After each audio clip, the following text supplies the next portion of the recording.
The red and blue lights flashed across the slick pavement as Officer Rebecca Hayes eased her cruiser to a stop behind the dark SUV. A routine traffic stop. That's all it was. At least that's what she told herself. Yet something about this one felt off. She let out a slow breath, fingers tapping against the steering wheel. It had been a long night, one of those shifts where the exhaustion settled deep in her bones. Maybe that's why her instincts were prickling, why her gut told her this wasn't just another driver who had pushed a little too hard on the gas. Still, she had a job to do. Adjusting her utility belt, she opened the door, stepping into the damp night air. The lingering scent of rain mixed with the distant hum of highway traffic. Everything felt too still, too quiet. Her boots crunched against the gravel as she approached the driver's side window. No movement inside. Most people, when pulled over, at least pretended to be cooperative, fumbling for their license, rolling the window down halfway, shifting in their seat. But this driver?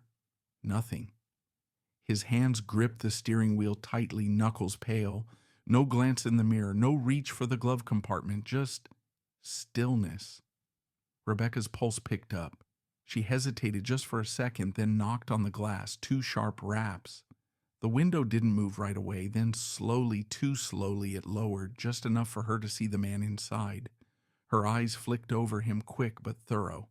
Early 40s, sharp jawline, cold, unreadable eyes, no smell of alcohol, no signs of drugs. His expression gave nothing away, yet something in his gaze sent a strange chill down her spine. "License and registration, sir," she said, keeping her voice even. A beat of silence. Then, at an almost unnatural pace, his right hand moved toward the glove compartment. The other? It remained perfectly still on the wheel. Deliberate. Controlled. Rebecca's grip tightened on the edge of her belt. The window had lowered enough for her to see his wrist as his sleeve shifted. And then her breath caught. A tattoo. A simple circular design inked in faded black. For a split second, her mind refused to register it. Then her stomach dropped. She knew that symbol. And in that moment, she realized this wasn't a routine stop. This was something else, something she wasn't ready for. Rebecca's fingers instinctively tightened around the registration papers, but her focus wasn't on the name written on them. It was on the mark inked onto the man's forearm. The symbol was simple, just a circle, unassuming at first glance. But to her, it was anything but ordinary. She had seen it before, once, years ago, and it had never left her mind. A cold prickle crawled up her spine as she forced herself to keep her expression neutral. Stay calm. Stay in control. Her training kicked in. When faced with uncertainty, fall back on protocol, verify identity, assess risk, call for backup if needed. But even as she processed these steps, a deeper part of her, the part that had been a cop long enough to know when something wasn't right, was screaming at her. The man wasn't fidgeting like most drivers would in a stop like this. He wasn't questioning why she was staring at his arm. He was just watching her. Not nervous, not irritated, just waiting. Rebecca swallowed against the tightness in her throat and glanced down at the name on the registration again. Brandon Ellis. Didn't ring a bell. But that symbol did. She had first seen it during her academy days. Back when she was still a rookie, still hungry to prove herself, still naive enough to think every case had a clean answer. It had been late, past midnight, when she had overheard a hushed conversation between 2 senior officers in the break room. At first, she hadn't thought much of it. Cops talked about cold cases all the time, swapping theories and war stories over stale coffee and vending machine snacks. But that night the voices were lower, the tone heavier. Just gone. No struggle, no signs of a fight, just disappeared. Rebecca had leaned closer, pretending to be focused on something else. Something was left behind, though, one of them had murmured. A pause, then the mark. The mark. She had waited, heart pounding, but that was the end of it. The moment she turned to ask what they were talking about, they had shut down, changed the subject. Later, when she asked her sergeant about it, he had given her a look, the kind that said, "Drop it, Hayes." Now? And she had, until now, because the same mark those officers had whispered about all those years ago, it was now right in front of her, tattooed onto the arm of a man who was acting way too calm for someone being stopped by the police. Rebecca's stomach twisted as she forced her fingers to loosen their grip on the registration. Think. She needed to stay in control, keep the interaction moving, pretend she didn't recognize the mark. For now. She cleared her throat, shifting her weight slightly. "Where are you headed tonight, Mr. Ellis?" The man blinked. Slow, measured, like he was considering the question, not just answering it. "Just passing through." His voice was even, unbothered, too controlled. Rebecca kept her expression neutral, but inside the alarm bells were deafening. Something wasn't adding up. A guy like this, with that symbol, just passing through, number not a chance. She glanced back at the SUV, no plates. Her mind raced. She needed more information. She turned on her heel and walked back toward her cruiser, forcing herself not to rush. Every step felt heavier than the last. Sliding into the driver's seat, she locked the door and pulled up the onboard database. Brandon Ellis. She typed the name, fingers moving fast over the keys. Nothing. Not no criminal record. Not no recent activity. Nothing. Like he didn't exist. Rebecca's pulse quickened. That wasn't normal. Everyone had something. A parking ticket, a registered address, a voter ID. Something. But Ellis? A ghost. She sat back, exhaling slowly, trying to push down the unease creeping into her chest. This wasn't a coincidence. This was something bigger. And then, movement. She flicked her gaze up just in time to see it, the passenger door, unlocked. Her breath caught. She hadn't seen him move, hadn't heard the soft click of the lock, but it was open, wide open. And Brandon Ellis was still sitting perfectly still. Her gut clenched. Her hand hovered over her holster as she flicked her eyes back to him. His expression hadn't changed. But now she knew. He wasn't just waiting for her to recognize the tattoo. He was waiting for her to realize what it meant. The sound of her own pulse thundered in her ears. Her radio crackled, a dispatch update. Something about a disturbance on the east side of town. White noise, background static. None of it mattered anymore. Because right now, right this second, Rebecca Hayes knew she had a choice. She could pretend she hadn't seen the mark, pretend this was just a traffic stop. Walk away, let him drive off, never think about it again. Or she could dig deeper. She could pull him out of that car, ask the real questions. Find out why the system had nothing on him. Find out why he was too calm. Find out why her gut was screaming at her that this moment, this stop, wasn't random. Rebecca inhaled. Brandon Ellis tilted his head slightly, watching her. And then for the first time he spoke in a way that sent a chill all the way down to her bones. "You remember now, don't you?" Rebecca's breath caught. Her fingers twitched near her holster. She had been right. This wasn't just a traffic stop. This was something she was never supposed to find. And now she had a feeling she wasn't walking away from it. The name Brandon Ellis didn't exist. Rebecca stared at the empty search results on her screen, fingers tightening around the edge of the keyboard. No ID records, no license history, no utility bills, no employment records, nothing. Not even a parking ticket. People didn't just disappear from the system. They were erased. Her pulse spiked. This was wrong. She reached for her radio. "Dispatch, this is Officer Hayes. I have a sudden metallic click. Her breath hitched. Her gaze shot up just in time to see the SUV's brake lights flash, A split-second warning before the tires screeched against the asphalt. He was running. Rebecca's instincts took over. Her hand flew to the gear shift, slamming it into drive as her cruiser's tires spun against the wet pavement. The SUV fishtailed before straightening, launching forward at an impossible speed. Damn it, he was fast. Rebecca gritted her teeth, slamming her foot on the accelerator. Her siren screamed into the night, red and blue lights cutting through the darkness. This wasn't just a traffic stop anymore, this was a chase, and Rebecca wasn't losing him.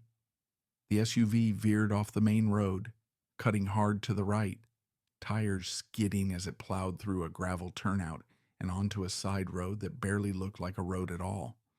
Rebecca barely had time to react before she followed, gripping the wheel tight as her cruiser lurched onto uneven ground.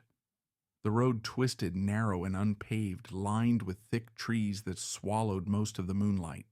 A rural back road, the kind that didn't lead anywhere good. She flicked her eyes to the GPS. No signal. Figures.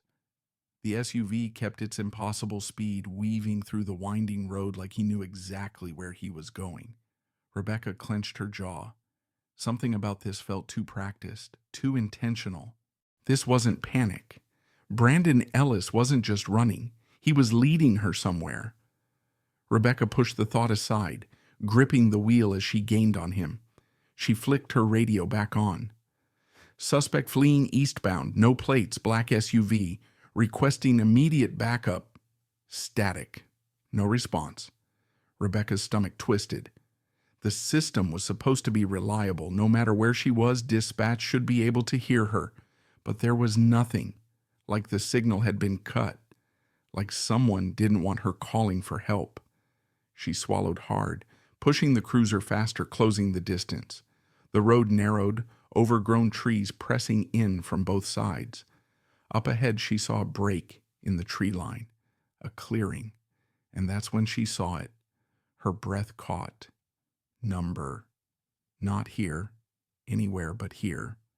But the SUV didn't stop. It plowed forward, disappearing into the clearing as the trees broke away, revealing a place Rebecca had only heard about in whispers, a place she had sworn she'd never come near, a place that wasn't supposed to exist anymore, a forgotten police site, the last known location of the vanished officers. Rebecca's grip on the wheel tightened. She had a choice. She could stop, call it in, wait for backup, or she could follow. Her gut screamed at her, warning her this wasn't just a chase anymore, but she needed to know. Rebecca sucked in a breath and pressed forward. The second she crossed into the clearing, her headlights illuminated what lay ahead. The SUV had stopped, sitting in front of a dilapidated building, long abandoned, cracked concrete, a rusted metal door slightly ajar, no windows, no sign of life.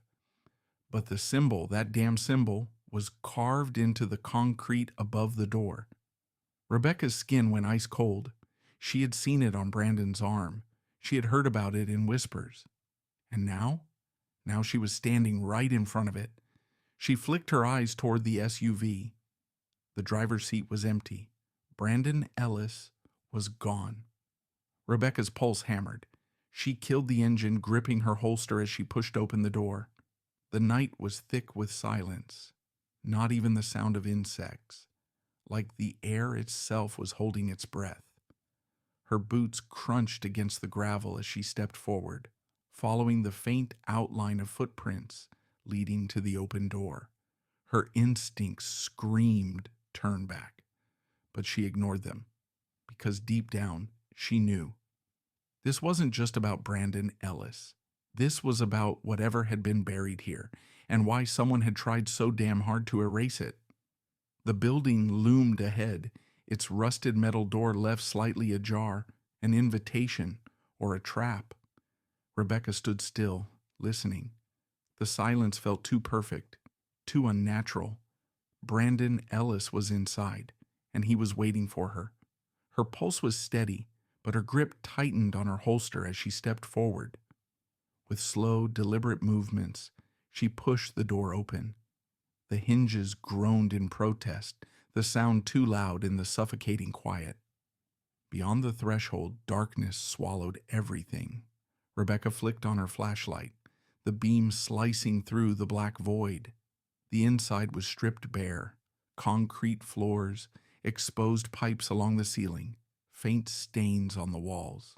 Abandoned, forgotten, except for him. Brandon stood in the middle of the room, calm, patient, like he had been expecting her. Rebecca's instincts screamed at her. Nothing about this was right. Yet she stepped inside anyway. The door swung shut behind her, the sound echoing like a gavel falling in an empty courtroom. Brandon didn't move, didn't flinch. He just watched her, an unreadable expression on his face. Then he spoke. "You shouldn't be here, Officer Hayes." Rebecca kept her gun steady, her voice firm, hands where I can see them. Brandon exhaled, not in frustration, but something close to amusement, like he knew something she didn't. Then he lifted his hands, slowly, and laced them behind his head. Rebecca's mind raced. She should call this in. She should wait for backup. But the radio was still dead, and deep down she knew no one was coming. Not for her, not for him. They didn't want this place to be found. Her flashlight swept across the room. A table stood against the far wall. On it, a stack of old files. Rebecca's throat tightened. She didn't have to get closer to know what was inside. Brandon tilted his head slightly, as if reading her thoughts. Then he said the words that made her blood turn to ice. "They lied to you." Rebecca forced her expression to stay neutral. "Who?" Brandon's gaze didn't waver. "All of them." Silence stretched between them. Rebecca kept her gun trained on him, but suddenly it didn't feel like it mattered, because she wasn't sure he was the one she needed protection from. Brandon's voice was steady when he spoke next. 12 years ago, Rebecca stiffened. Number not this. She had spent her entire career trying not to think about that case, the missing officers, the ones who vanished without a trace. It had been the single strangest case in department history. No bodies, no struggle, just gone. A whole squad, erased overnight. Officially, it was classified as an unsolved case, but off the record, no one talked about it.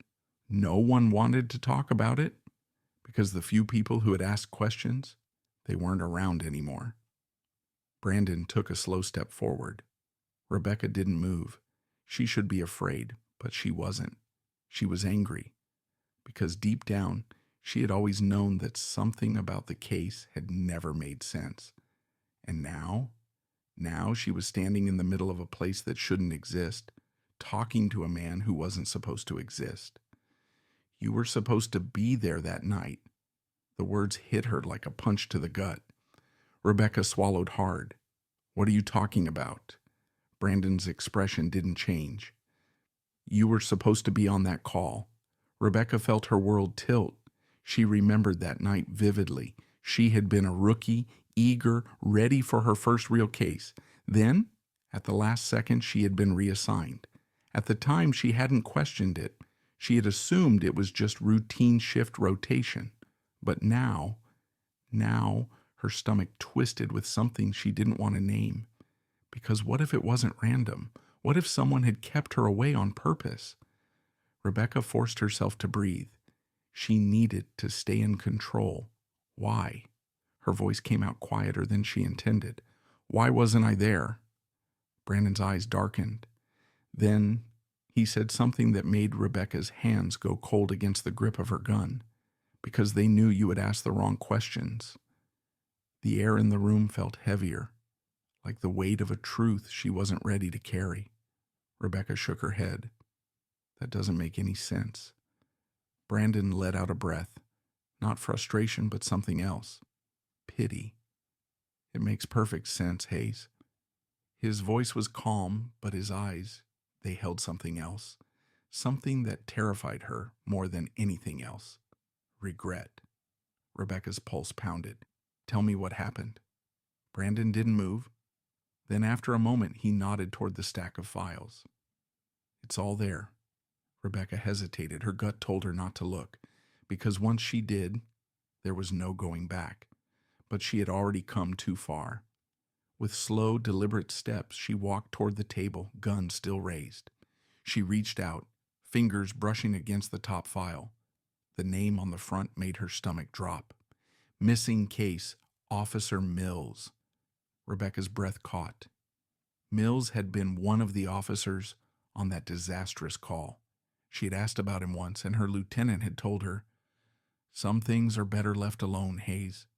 Her fingers trembled as she flipped open the file. Inside, photos, grainy, distorted, but clear enough for her to see the truth, not missing, not dead, but changed. Rebecca felt sick. Brandon's voice was low. "They didn't disappear, Hayes." She looked at him, throat tight. "What happened to them?" Brandon hesitated. Then finally, he told her. And Rebecca wished he hadn't, because the truth wasn't disappearance. It wasn't murder. It was worse. It was a cover-up. Those officers, they had come back, but they weren't the same. And the people in charge, they had erased them anyway. Rebecca felt her knees go weak. "Why?" she whispered. Brandon's expression hardened. "Because they saw something they weren't supposed to." Rebecca couldn't breathe, because she was never meant to know any of this. And now? Now she had two choices. She could walk away, pretend she never saw the files, ignore the truth, or she could fight. Her heartbeat thundered in her ears. She looked at Brandon. He already knew what she was going to do. The same thing she always did. She was going to dig. And she was going to find out exactly what they had buried. Rebecca's hands were still shaking as she stared at the open file. The pictures, the reports, the truth she was never meant to see. It was all here. And now that she had seen it, there was no way they would let her walk away.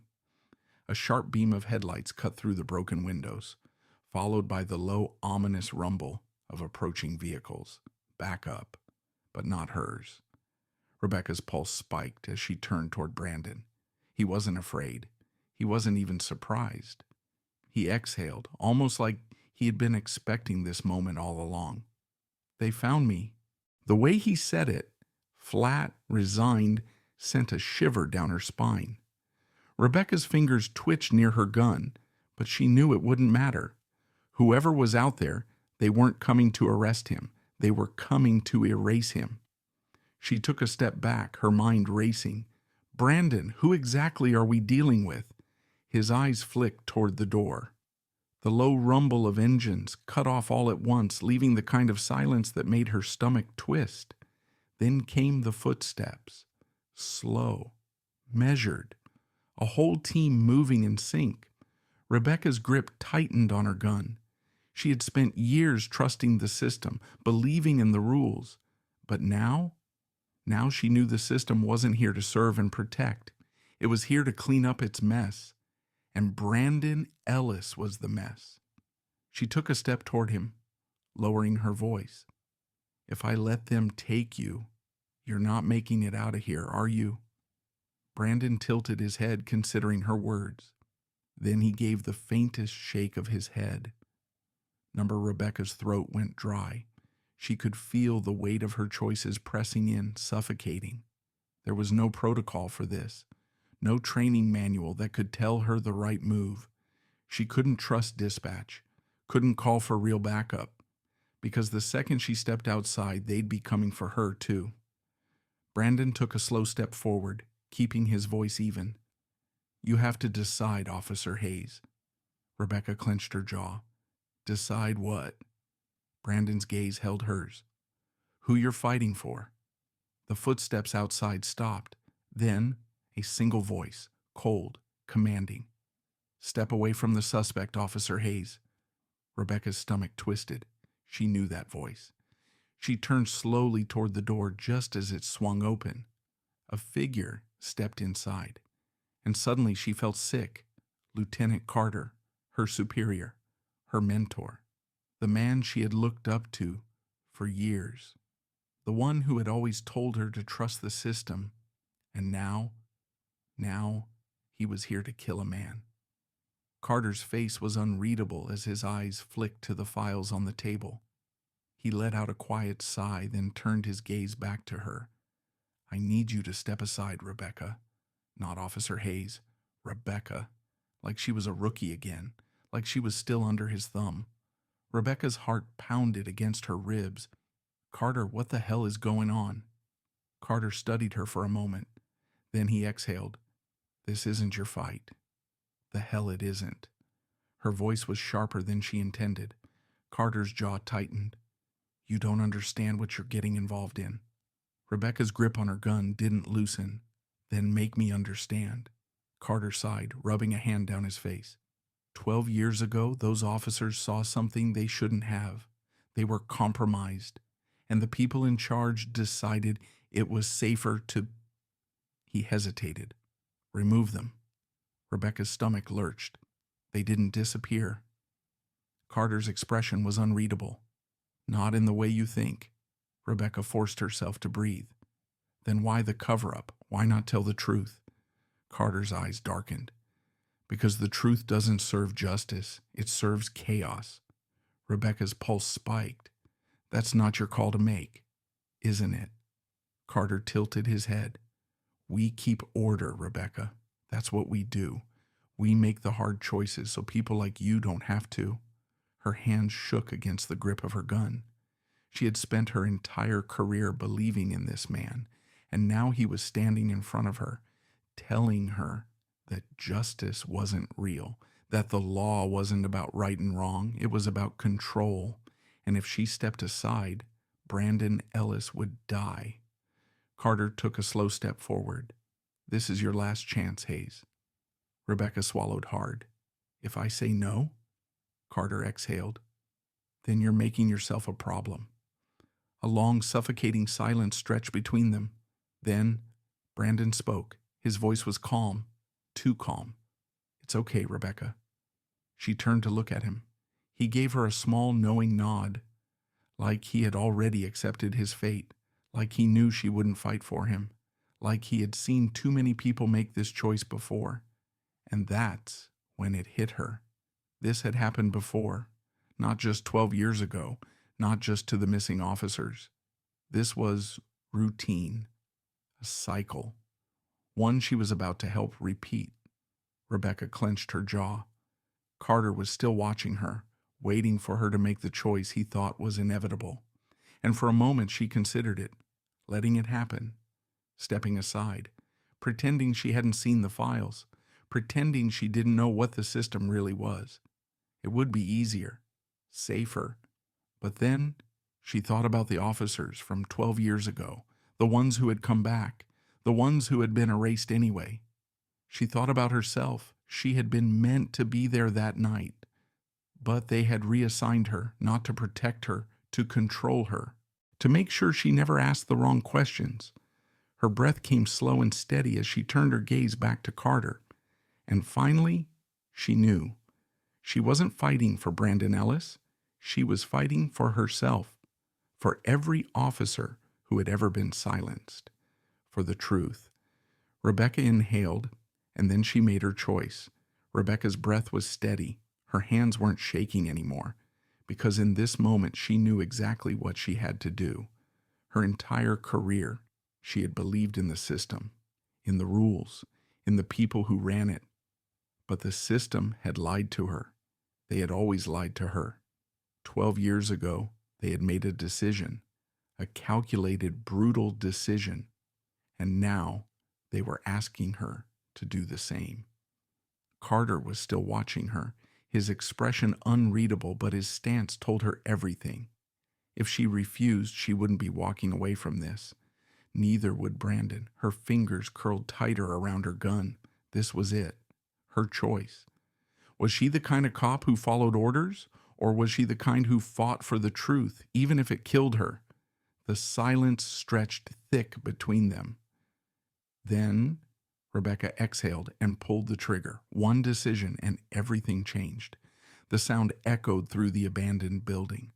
A single shot, then chaos. Men moved. Shadows lunged, voices shouted, but Rebecca wasn't listening anymore. She had made her choice, and there was no going back. The system had always been bigger than her, but that didn't mean she had to kneel before it. She turned, her feet already moving, before she even processed what came next. Brandon was right behind her. "Go!" she barked, her adrenaline drowning out everything else. And just like that, they ran, out of the building, into the dark. No sirens, no backup, just the cold, suffocating realization that she had just declared war on the very people she once trusted. Was she right? Or had she just made the biggest mistake of her life? What would you have done? Would you have followed orders, trusted the system, or would you have fought for the truth no matter the cost? Drop your answer in the comments below, because this story is just getting started.